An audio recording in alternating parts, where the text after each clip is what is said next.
जुमा की नमाज आपकी मस्जिद में हो रही है, अपने घर की औरतों और लड़कियों को भी लेके जाइए। आज अफसोस होता है, बंगाल में बहुत सारे इलाकों में मैंने देखा कि औरतें मस्जिद में नहीं जाती, जुमा में औरतों का इंतजाम नहीं है।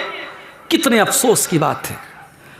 और आज उसका नतीजा यह है कि आपके बंगाल में, बिहार में, झारखंड में, हमारे यूपी में आज कितनी मुसलमान लड़कियां आज गैर मुस्लिमों के साथ भाग करके शादी करती हैं और फिर मुर्तद हो जाती हैं, इस्लाम को छोड़ देती हैं और दूसरे मजहब में दाखिल हो जाती हैं।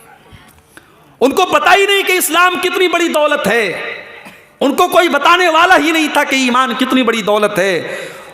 उनके मौलवियों ने फतवा दे के रखा था कि तू मार्केट तो जा सकती है, तू कलियाचक के शॉपिंग मॉल में तो जा सकती है, तू मालदा में मार्केटिंग तो कर सकती है, मगर तू मस्जिद में नहीं जा सकती। मस्जिद के दरवाजे हमने बंद कर दिए औरतों के लिए। उसका नतीजा ये निकला कि आज मुसलमान लड़कियां, उनको इस्लाम बताने वाला कोई नहीं है। मेरे भाइयों, याद रखो, कल क़यामत के दिन अल्लाह के हमारी गर्दन पकड़ी जाएगी। साल में एक बार जलसा करा लेने से इस्लाह नहीं होगी मेरे भाई।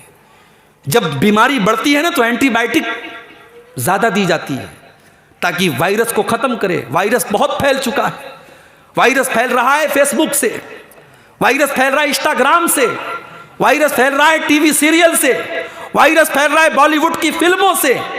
और साल में आपने 2 घंटे की तकरीर के ज़रिए सोचा सब सुधर जाएंगे, सबकी इस्लाह हो जाएगी। नहीं, आपको इस्लाह भी रोज़ाना करना पड़ेगा। बार बार जब कोई चीज़ बहुत ख़राब हो जाती है तो उसको सुधारने के लिए ज़्यादा मेहनत करनी पड़ती है।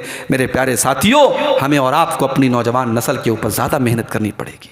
और ख़ास तौर से मैं माओं से कहना चाहूँगा, बुज़ुर्गों से कहना चाहूँगा कि अपनी औलाद पर आप तवज्जो दीजिए, अपनी औलाद पर आप तवज्जो दीजिए, अपनी बेटियों की तालीम पर आप तवज्जो दीजिए। ठीक है, आपने बेटी को पढ़ाया लिखाया, उसको काबिल बनाया, मगर मैं पूछता हूं आपने अपनी बेटी को दीन के बारे में कितना सिखाया? अगर आपकी बेटी ने ग्रेजुएशन कर लिया, एमए कर लिया, पीएचडी कर ली, सब कुछ पढ़ लिया उसने, मगर उसे अल्लाह के बारे में कुछ नहीं पता, रसूल के बारे में कुछ नहीं पता, उसने कुरान को रट्टू तोते की तरह बस अरबी में पढ़ लिया, कुरान की आयतों का कोई मतलब उसे नहीं पता, तो अगर कल वो लड़की किसी गैर मुस्लिम के साथ भाग जाएगी तो आप अफसोस मत कीजिएगा, उसे किसी ने बताया ही नहीं था कि इस्लाम कितनी बड़ी नेमत है।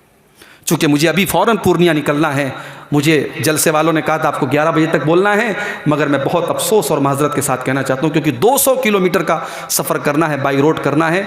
और चूँकि अभी बिल्कुल लेटेस्ट मेरे साथ हादसा हुआ है, रिस्क भी नहीं ले सकते, बहुत तेज़ी के साथ गाड़ी भगा के लेके जाना भी मुनासिब नहीं है।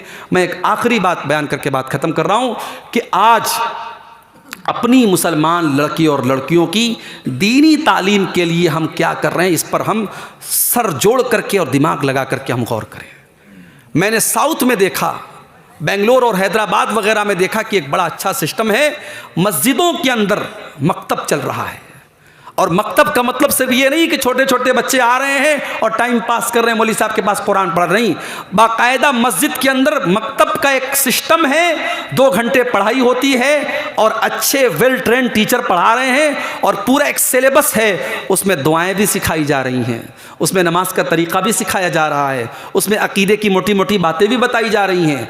अब बच्चा स्कूल में अलग पढ़ रहा है, लड़की स्कूल में अलग पढ़ रही है, मगर वो मस्जिद में जा कर के 2 घंटा मौलवी साहब से, हाफिज साहब से दीन की मोटी मोटी बातें सीख रही है। और वहां से जो बुनियादी चीजें उसने सीख ली, अब वो दुनिया के किसी कोने में चली जाए, जब आपकी बुनियाद मजबूत होगी तो मकान आप जितना भी ऊंचा बना ले, बिल्डिंग मजबूत रहेगी और बिल्डिंग सही रहेगी। तो मेरे भाइयों, इस पर हमें और आपको बंगाल में भी काम करने की ज़रूरत है, अपने इलाके में काम करने की ज़रूरत है। अल्लाह ने अल्हम्दुलिल्लाह हमें और आपको बहुत पैसे से नवाजा है, दौलत की कमी नहीं है हमारे पास, हमें अलग से कोई बिल्डिंग नहीं बनाना है।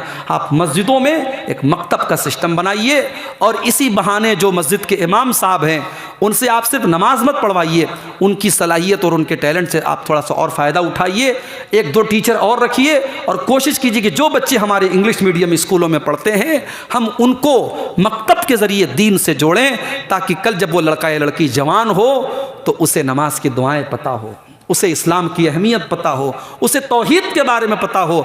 और जब मजबूत बुनियाद होगी तो मेरा वादा है आपसे, और ये मेरा नहीं अल्लाह का वादा है, कि जब आपने अपने बच्चे की बुनियाद मजबूत कर दी तो कल वो किसी भी कोने में चला जाए। अभी आज मैं धुलियान के अंदर गया, धुलियान में अल अमीन मिशन के मैंने स्कूलों को देखा। माशाअल्लाह वहाँ हमारे लड़के भी पढ़ते हैं, लड़कियां भी पढ़ती हैं। वहाँ बड़ा अच्छा रिकॉर्ड है अल अमीन मिशन के स्कूलों का कि वहाँ से बच्चे पढ़ के डॉक्टर बनते हैं। और अल्हम्दुलिल्लाह डॉक्टर बनते ही नहीं हैं, बल्कि वहाँ के हर डॉक्टर, वहाँ से पढ़ा हुआ जो डॉक्टर होता है वो हफ्ते में एक ही दिन सही लोगों का फ्री में इलाज करता है, और 5 टाइम की नमाज का पाबंद होता है। अगर हमने इस तरीके की नौजवान नस्ल को तैयार किया, अगर हमारे समाज में ऐसे डॉक्टर पैदा हो गए जो 5 टाइम के नमाजी हैं, तो वो मरीज को सिर्फ दवा नहीं देगा, वो मरीज को दुआ भी देगा।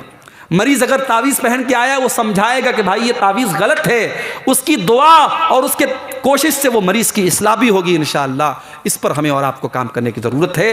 अल्लाह से दुआ है रब्बुल आलमीन हमें और आपको अपनी नौजवान नस्ल पर मेहनत करने की तौफ़ीक अता फ़रमाए। आज का ये प्रोग्राम जिन भाइयों की मेहनत से मुनक़िद हुआ, अल्लाह उनकी मेहनत और कोशिश को कबूल फ़रमाए। अल्लाह ताला कहने और सुनने से ज़्यादा हम सबको अमल की तौफ़ीक अता फ़रमाए। अल्लाह हमारे दिलों में अपने दीन की मोहब्बत पैदा फ़रमा दे, जब तक हम दुनिया में ज़िंदा रहें इस्लाम पर ज़िंदा रहें, और हम सब का खातिमा ईमान पर हो। आमीन व आखिर दावाना अनिल हम्दुलिल्लाहि रब्बिल आलमीन। वस्सलामु अलैकुम व रहमतुल्लाहि व बरकातुहू।